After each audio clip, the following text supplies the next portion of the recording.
ವಿಧಾನಸೌಧದಲ್ಲಿ ಬಿವೈ ವಿಜಯೇಂದ್ರ ತೀವ್ರವಾಗಿ ವಾಗ್ದಾಳಿ ನಡೆಸಿದ್ದಾರೆ. ಗ್ಯಾರಂಟಿ ವೈಫಲ್ಯ, ಬೆಲೆ ಏರಿಕೆಯಿಂದ ಜನ ಕಂಗಾಲಾಗಿ ಹೋಗಿದ್ದಾರೆ. ಸ್ಮಾರ್ಟ್ ಮೀಟರ್ ದರ ಏರಿಕೆ ವಿಚಾರವೂ ಪ್ರಸ್ತಾಪವನ್ನ ಮಾಡಿದ್ದಾರೆ. ಅಧಿವೇಶನದಲ್ಲಿ ವಿದ್ಯುತ್ ದರ ಏರಿಕೆ ಬಗ್ಗೆ ನಾವು ಮಾತನಾಡ್ತೇವೆ ಅಂತ ಹೇಳಿ ಬಿವೈ ವಿಜಯೇಂದ್ರ ಹೇಳ್ತಾ ಇದ್ದಾರೆ. ವಿದ್ಯುತ್ ದರ ಏರಿಕೆ ವಿಚಾರಕ್ಕೆ ಸಂಬಂಧಪಟ್ಟಂತೆ ಪ್ರತಿಪಕ್ಷ ಬಿಜೆಪಿ ಕೂಡ ತೀವ್ರ ಆಕ್ರೋಶವನ್ನ ವ್ಯಕ್ತಪಡಿಸ್ತಾ ಇದ್ದಾರೆ. ರಾಜ್ಯಾಧ್ಯಕ್ಷ ಬಿವೈ ವಿಜಯೇಂದ್ರ ಸರ್ಕಾರದ ವಿರುದ್ಧ ಕೂಡ ವಾಗ್ದಾಳಿ ನಡೆಸಿದ್ದಾರೆ. ವಿಧಾನಸೌಧದಲ್ಲಿ ಮಾತನಾಡಿದಂತಹ ಅವರು, ರಾಜ್ಯ ಸರ್ಕಾರ ಬೆಲೆ ಏರಿಕೆ ಒಂದನ್ನೇ ಅನುಷ್ಠಾನ ಮಾಡ್ತಾ ಇದೆ, ಬೇರೆ ಏನು ಮಾಡ್ತಾ ಇಲ್ಲ. ಸೊ ರಾಜ್ಯದ ಜನರು ಒಂದ್ ಕಡೆ ಕುಗ್ಗು ಹೋಗ್ಬಿಡ್ಬೇಕು. ಸೊ ಹಾಗಾಗಿ ಬೆಲೆ ಏರಿಕೆಯ ಶಾಕ್ ಕೊಡ್ತಾ ಇದೆ. ಬೆಲೆ ಏರಿಕೆಯಿಂದ ರಾಜ್ಯದ ಜನ ತತ್ತರಿಸಿ ಹೋಗಿದ್ದಾರೆ. ಒಂದ್ ಕಡೆ ಜನರಿಗೆ ಫ್ರೀ ವಿದ್ಯುತ್ ಅಂತ ಹೇಳ್ತಾರೆ.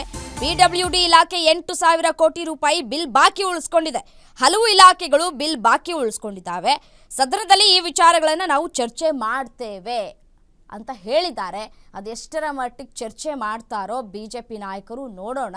ಯಾಕೆಂತಂದರೆ ಕವಡೆ ಕಾಸಿನ ಕಿಮ್ಮತ್ತನ್ನು ಕೊಡ್ತಾ ಇಲ್ಲ ಸರ್ಕಾರ. ನೀವು ಏನೇ ಹೇಳಿದ್ರು ನಾವು ಬಿಲ್ ಜಾರಿ ಮಾಡೇ ಮಾಡ್ತೀವಿ ಅನ್ನುವಂತಹ ನಿಟ್ಟಿನಲ್ಲಿ ಈಗಾಗಲೇ ನಿರ್ಧಾರಗಳು ಕೂಡ ಕೈಗೊಂಡಾಗೋಗ್ಬಿಟ್ಟಿದೆ. ಇದು ಏಪ್ರಿಲ್ 1ರಿಂದಲೇ ಜಾರಿ ಆಗ್ತಾ ಇದೆ. ಸೊ ಹಾಗಾಗಿ ಏನೇ ನೀವು ಪ್ರಯತ್ನ ಮಾಡಿದ್ರು ಯಾವುದಕ್ಕೂ ಪ್ರಯೋಜನ ಆಗೋದಿಲ್ಲ.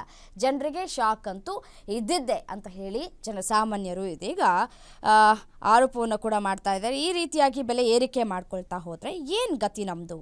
ನಾವು ಇತ್ತೀಚೆಗಷ್ಟೇ ಗಮನಿಸ್ತಾ ಇದ್ದೀವಿ, ನಮ್ಮ ಮೆಟ್ರೋ ದರ ಏರಿಕೆ ಆಯಿತು. ಅದಕ್ಕೂ ಮುನ್ನ KSRTC ಬಸ್ ಪ್ರಯಾಣ ದರವೂ ಕೂಡ ಹೆಚ್ಚಳ ಮಾಡಿದ್ರು.